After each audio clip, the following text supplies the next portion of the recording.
What is going on, people? It's your boy Jamie Jacks, and today I feel like I'm gonna have to talk about Chelsea's transfer strategy because it's alarming.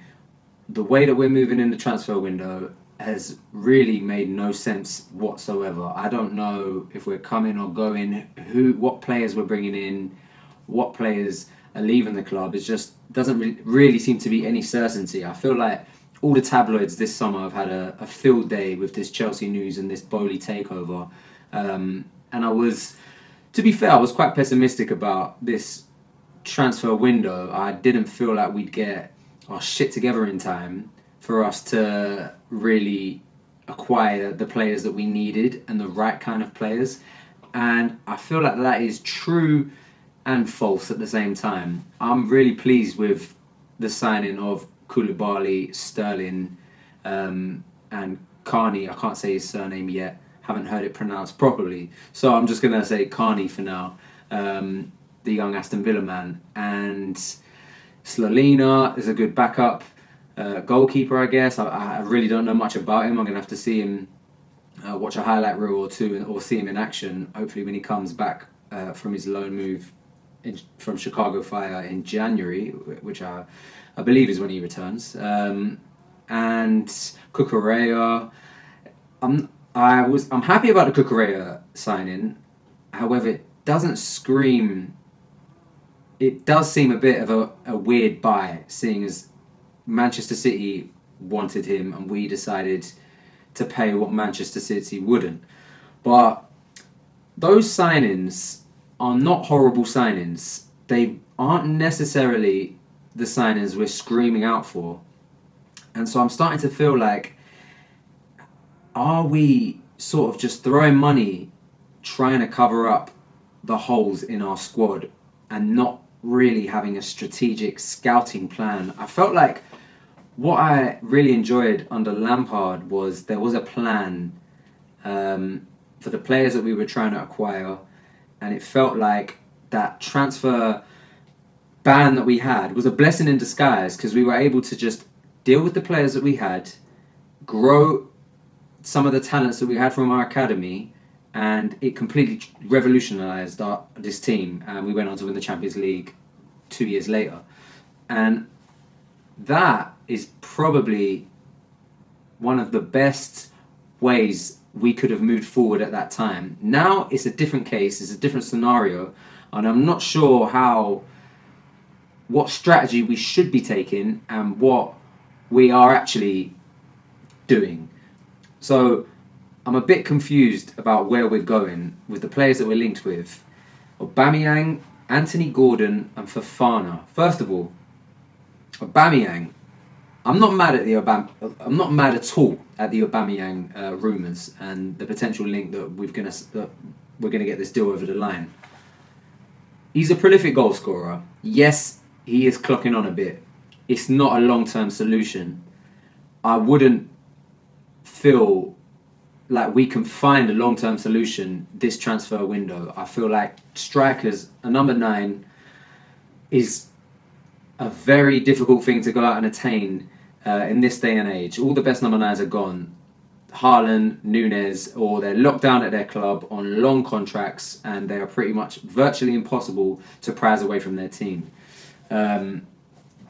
Aubameyang does seem like a short-term solution that I'm not mad at, and I feel like the problems he had at Arsenal won't be the same problems he'll have at Chelsea. I really believe that he could be prolific in that Chelsea team, getting the right service, being amongst those kind of players that are not as young as that Arsenal team and a bit more mature. I can't see the issues that Arteta had with him being the same at Chelsea. Tuchel's worked with him. I'm not mad at the Aubameyang signing. I feel like we need it after seeing that Leeds performance and all these 3 games so far, how poor we've been at converting our chances. No one has got that killer instinct. No one has got that eye for goal and knows how to put the ball in the back of the net. And Aubameyang, it could well and truly be needed in that department. And I feel like it's a small fee for what we might get in return. So that I can get on board with. The Anthony Gordon rumours. I just don't get it. He's played, what, a year? A season for Everton? Yeah, he looks good. Every time I've seen him play, I said, that boy's got something about him. Pacey, wants to go past people, always wants the ball, like drives forward. That's the kind of fearlessness we need at the moment. Have we not got Hudson-Odoi on the bench? Have we not got Callum Hudson-Odoi who does that exactly? Like, I find it hard to believe that you can make a case for Anthony Gordon and not make a case for as to why Hudson-Odoi shouldn't be in our starting 11 at the moment, or at least be coming off the bench. The fact that Tuchel left him off on the bench on Sunday just baffled me, absolutely baffled me.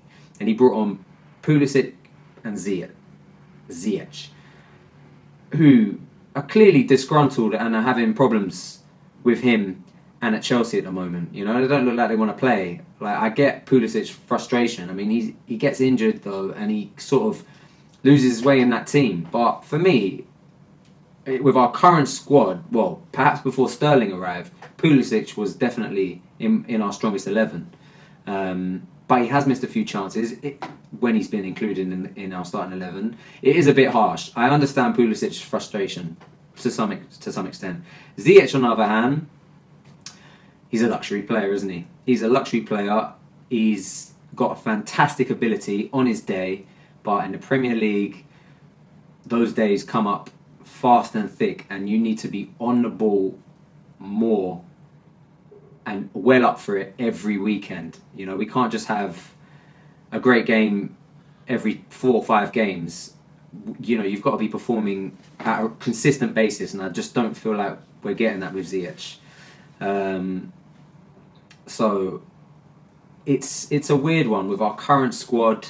Like, who do we offload? Who do we bring in? Obviously, Fofana is the third player that we're linked with. I love Fofana. I think he's fantastic. I really think if we could just put him in this Chelsea team straight away, we're instantly better. Instantly. I can't see how it could go wrong. But the fee, they've got us in a vice with that fee, like 80 million upwards. The problem is with the fee, it's not always like, you know, if the player's worth it, you pay the money. It doesn't quite work out like that. When players seem to come with these big price tags, it doesn't seem to go well because there's always a pressure to perform. The results you want, they need to be instantaneous. Like, they've got to be straight off the mark. You've got to hit the ground running. You have a bad game and everyone's all over you. 80 million you paid. Like, I feel like that's the Harry Maguire curse as well, especially for a defender. I've only seen Van Dijk live up to that. I don't feel like defenders with massive price tags it can really be a detriment. So the fee really puts me off the signing, but it might be needed because there's not a lot of world-class centre-backs out there, and he's got the potential to be world-class. He's young, he's fast, his IQ is brilliant. I can tell he's a great player, and I do believe he would fit into that team perfectly. And if we leave it another year, he might not be there. The big guns might come. The PSGs, the Cities, the Real Madrids, you know, the Barcelona probably acquiring another Chelsea target. But, you know, if that's who we're linked with, I'd say Aubameyang and Fofana. We're also linked with Webster, I was reading this morning and yesterday, for Brighton. Maybe a cheaper alternative. Maybe, you know, someone we need in the squad. I'm not sure if he starts. I'm not sure what position, like how this back 4 or back 3 is going to look at the moment under Tuchel. He's still figuring it out. It's just a bit. I feel like we're in the mud at the moment, and I didn't feel that way a few weeks ago. I felt like we still had a system, we still organised, like we had a plan. Now I don't know what the plan is. Like it's quite difficult to see what this plan is. This transfer window is it's a weird one. It's a weird one, and I really don't want to go down the Man United route of making panic buys and overpaying, hoping that that's going to just bring you, you know, instant success. It's not. Good job is Like, we've got the right manager, but he looks a bit confused at the moment. Obviously, he wants to acquire his players. He wants his team. But I felt like he's seen a lot of success with the players that we've had.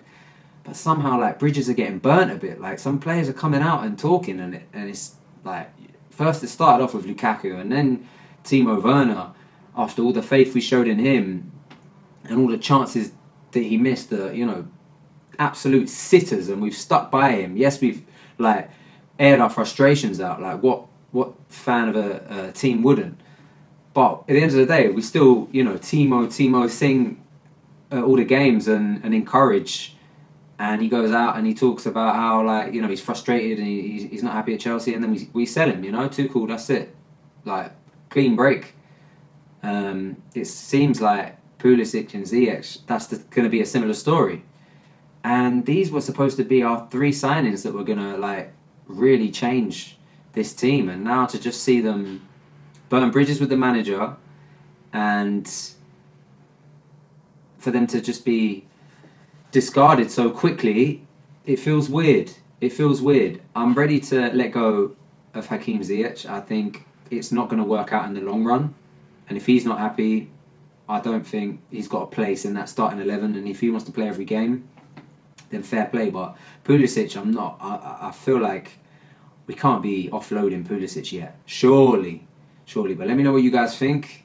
Hopefully, it's going to be some more videos around this. The transfer window is far from done. There's going to be a lot of activity. And hopefully we bring in the right players. I'm hoping Aubameyang gets done on the cheap. I'm hoping that Leicester become a bit more reasonable with that Fofana price tag. He clearly doesn't want to be there. Hopefully we get him at a decent price. Maybe with some installments and some add-ons, or even like a player swap. We've got a lot of deadwood. But yeah, guys, let me know what you think. Don't forget to like, comment and subscribe, and I'll see you in the next video in a bit.